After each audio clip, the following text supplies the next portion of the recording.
नमस्कार, S24 में बहुत स्वागत है आप सभी का और मैं आपके साथ वर्षा। चलिए नजर डालते हैं आज की ताज़ा खबर। भोपाल आजकल भक्तिमय हो रहा है। श्री शिव महापुराण कथा का आयोजन मंजू सराठे जी के द्वारा किया जा रहा है। कथावाचक हैं पंडित नारायण महाराज जी। श्री गोरखनाथ महिला उत्थान सेवा समिति भोपाल के द्वारा जवाहर चौक पर यह कार्यक्रम किया जा रहा है। आगे बढ़ते हैं, आगे देखेंगे दशहरा मैदान 5 नंबर स्टॉप पर श्रीमद् भागवत कथा का आयोजन देवांशी फाउंडेशन द्वारा किया जा रहा है। इसी प्रकार आकृति गार्डन शिव मंदिर प्रांगण में पंडित मदन मोहन महाराज जी के द्वारा श्रीमद् भागवत कथा का संगीतमय आयोजन किया जा रहा है। आइए जानते हैं क्या कुछ खास है भोपाल में श्रीमद् भागवत कथा और शिव पुराण को लेकर।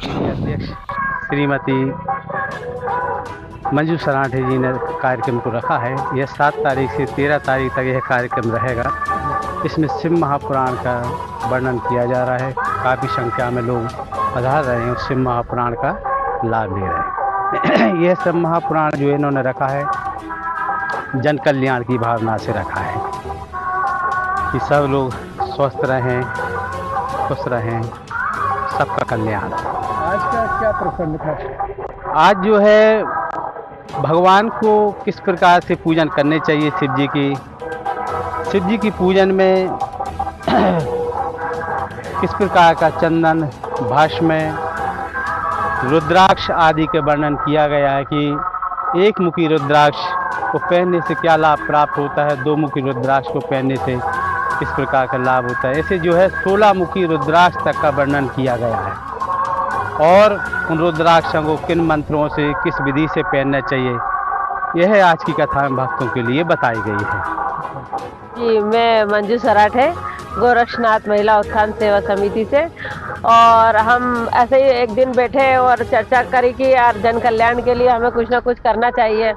तो मेरे मन में मैं शिवालय में बैठी थी, आदिशक्ति महादेव मंदिर है यहाँ, वहीं बैठी थी। तो मेरे को अचानक प्रेरणा मिली शिव जी की कृपा से कि यहाँ पे शिव पुराण होना चाहिए, क्योंकि भागवत कथा तो कई जगह पर हो रही है, हमारा जो संस्कृति में है।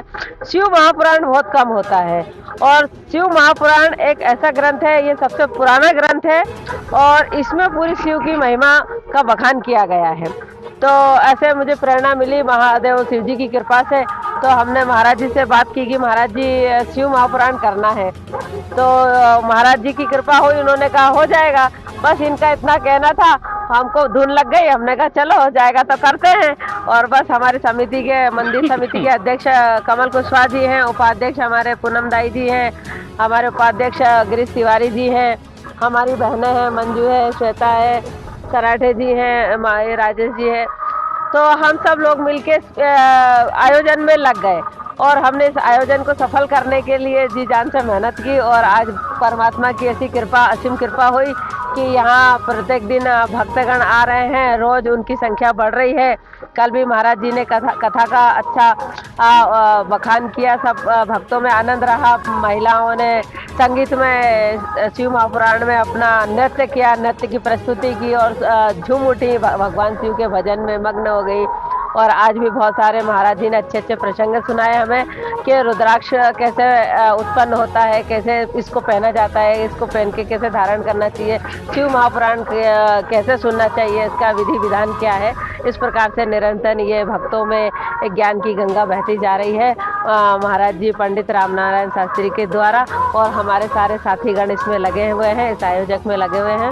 मैं इस मीडिया के माध्यम से यही अपील करती हूँ कि जहाँ जहाँ तक मेरी आवाज़ जा रही है भक्तगण पे, वो सब यहाँ पर आएँ, शिव महापुराण का कथा का लाभ लें और अपने जीवन को सफल बनावें, सुखी रहें, स्वस्थ रहें, यही मेरी कामना है।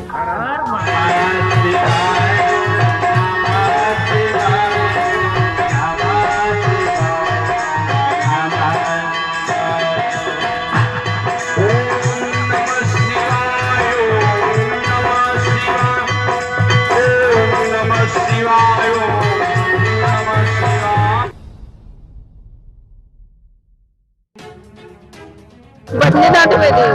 भागवत कथा का आयोजन किया जा रहा है, कहाँ पे किया जा रहा है और कब से किया जा रहा है? ये शिवाजी नगर दशहरा ग्राउंड में भागवत कथा का आयोजन किया गया है। ये देवांशी फाउंडेशन के द्वारा कथा का आयोजन हुआ है यहाँ पर। बाकी यहाँ पर सब जो निवासरत लोग हैं वो सारे लोग इसमें मदद कर रहे हैं किसी न किसी तरह से। कथावाचक जी कहाँ से पधारे हुए हैं? कथावाचक जी कहाँ से आए हुए हैं? वृंदावन से निदान महाराज जी पधारे हुए हैं, फाउंडेशन की प्रेसिडेंट हूँ। ये भागवत कथा का आयोजन किया जा रहा है, किसके द्वारा, कहाँ से किया जा रहा है? ये हमारे देवांशी फाउंडेशन के द्वारा हो रहा है, देवांशी फाउंडेशन के तत्वाधान में। इसके बाद में हम लोग 108 भागवत जी का आयोजन करवाने वाले हैं, उसकी तैयारी में लगेंगे। ये पहली बार कराई जा रही है, इससे पहले भी? ये फर्स्ट टाइम हो रहा है, सेकंड बार हम 108 भागवत जी का मतलब आयोजन करने वाले हैं। इसके अलावा और मुख्य कार्यक्रम क्या रहेंगे? हम बच्चों की पढ़ाई लिखाई के लिए काम करते हैं, हम गौमुक्ति वाहन का एक चलाना चाहते हैं, उसके लिए काम करेंगे और पढ़ाई के लिए काम करेंगे। ऐसा हमारे कुछ प्रोजेक्ट है जिसका हम धीरे धीरे काम शुरू कर रहे हैं।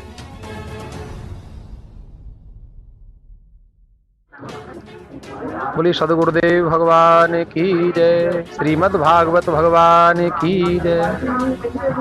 आप सभी के लिए बहुत बहुत शुभकामनाएं कि जो इस भागवत कार्य में आप और जन जन में संदेश पहुंचाने के हेतु आपने इतना कष्ट किया है कि आप यहाँ आए मंदिर में। तो देखिए, भागवत कथा आज की जो रही, प्रथम दिवस था और आज भागवत जी की महिमा का वर्णन हुआ था। तो भागवत जी की महिमा जो बताई, तो श्रीमद् भागवत साक्षात कृष्ण स्वरूप है। ये भागवत में कही गई कि तेनेयम बांगमयी मूर्ति प्रत्यक्षा वर्तते हरे। श्रीमद् भागवत कोई किताब नहीं है, कोई पोथी नहीं है, ये साक्षात प्रत्यक्ष कृष्ण है। आज भी कथा श्रवण करने के बाद, कथा श्रवण करते समय प्रत्यक्ष ही ठाकुर जी की लीलाओं का अनुभव होने लगता है और इसका कोई श्रवण करे उसका भी कल्याण होता है और पठनात् इसका कोई पाठ करे उसका भी कल्याण है।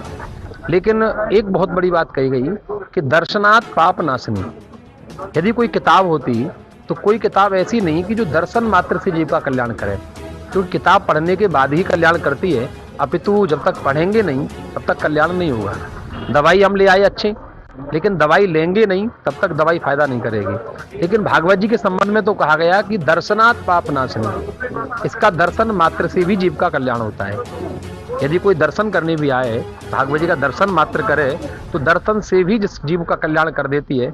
ऐसी भागवत जी की दिव्य महिमा का आज गायन हुआ है, जो कि मानव मात्र को बड़े ही निर्णाम जन्म सहस्त्रेण भक्तों प्रीतिर ही जायते, हजारों जन्मों के पुण्य पुंज से, सुकृत से ऐसा सुअवसर जीवन में जीव को मिलता है कि भागवत रूपी सत्संग करने का सौभाग्य प्राप्त होता है। तो मैं समझता हूँ कि बहुत बड़भागी हैं हम सब लोग तो भागवत जी कथा यहाँ शिव मंदिर में हमारे प्रभा सिंह जी और श्याम सिंह जी के द्वारा ये कार्य, भागवत कार्य जो चल रहा है, ठाकुर जी ने इनको प्रेरणा की, इनके माध्यम से ये कार्य चल रहा है। गुरु जी, और इसके अलावा क्या और मुख्य कार्यक्रम रखे जाएंगे इस बीच में? देखो, इसमें वामन जन्मोत्सव है जो परसों होगा और नंद महोत्सव का एक सबसे विशिष्ट उत्सव, और भागवत का ही नहीं शायद विश्व का सबसे बड़ा विशिष्ट उत्सव है नंदोत्सव। जो नंद महोत्सव यहाँ पे चतुर्थ दिवस में, आज पहला दिन है, चौथे दिन में नंद महोत्सव का कार्यक्रम होगा और पांचवें दिन में श्री गिरिराज पूजन का आयोजन रहता है जो उत्सव होगा। फिर रुक्मिणी मंगल का, सुदामा चरित्र का, ये सब इसमें विशिष्ट उत्सव हैं। बाकी कथाएं तो बहुत हैं, प्रसंग भी बहुत हैं, लेकिन ये उत्सव मनाए जाते हैं इसमें। गुरु जी, कहा जाता है कि जिस स्थान पे भागवत कथा का आयोजन होता है वो पवित्र हो जाती है, तो क्या कहना चाहिए? देखो, इसमें संदेह नहीं है, ये तो कोई प्रश्न ही नहीं है कि जहाँ भागवत जी हैं, और वैसे यहाँ तो मंदिर है तो ये तो पवित्र है ही, ठाकुर जी विराजमान है और इसमें भी भागवत जी के रूप में तो साक्षात कृष्ण है। जहाँ ठाकुर जी पहुँचे वो पवित्र ही होगी, वो तो इसमें संदेह नहीं जी। वो हाँ, थोड़ा सा विस्तृत है, लेकिन थोड़ा संक्षेप में बताऊंगा मैं। देखिए, जब किशोरी श्री राधा रानी गोलोक धाम में वास करती हैं तो किशोरी जी की गोद में जो खेलते थे सुखदेव जी महाराज, तो भागवत जी के वक्ता हैं, तो एक कलवाक नाम के तोते के रूप में रहते थे किशोरी जी के निकुंज में। किशोरी जी बहुत लाड़ प्यार करती थी और किशोरी जी ही इनको कृष्ण कृष्ण कहना सिखाती थी। तो उसमें आता है कि गाढ़ानुराग भर निर्भन भंगुराया कृष्णेति नाम मधुरम मृदु पाठयंतः। ये किशोरी जी के कहने पर कृष्ण कृष्ण नाम जपते थे। एक बार किशोरी जी ने ही इनको कहा कि बेटा शुक, तुम मृत्यु लोक में जाओ और जन जन में भागवत का प्रचार प्रसार करो। तो कहा माँ मुझे माया पकड़ लेगी। तो किशोरी जी ने कहा था कि बेटा माया चाहे किसी को भी प्रभावित करे, लेकिन मैं वचन दे रही हूँ कि माया तेरा स्पर्श भी नहीं करेगी। तो एकमात्र ये संत थे सुखदेव मुनि, जो माया की हिम्मत नहीं थी, ताकत नहीं थी, जो सुखदेव जैसे संत का स्पर्श भी करते। तो ये माया मुक्त संत थे। ये भागवत की जो कथा हुई है, ये माया मुक्त संत के द्वारा गायन है, जो माया जिनका स्पर्श भी नहीं कर सकती। वही एक तोते के रूप में सुख बख्शने के गर्भ से कैलाश पर प्रकट हुए और वही व्यास पत्नी बिटका देवी के मुख में प्रवेश किया और व्यास पत्नी के गर्भ से फिर सुखदेव के रूप में ये प्रकट हुए। बिटिया की शादी हो या बेटे की बारात, बर्थडे हो या सगाई की रस्म, मेहंदी हो या हल्दी की रस्म, उबटने से लेकर वलीमे तक, फलदान से लेकर रिसेप्शन तक, हम रखेंगे आपका ख्याल। Documentary film, ad film, video, song, all events coverage के लिए आज ही कॉल कर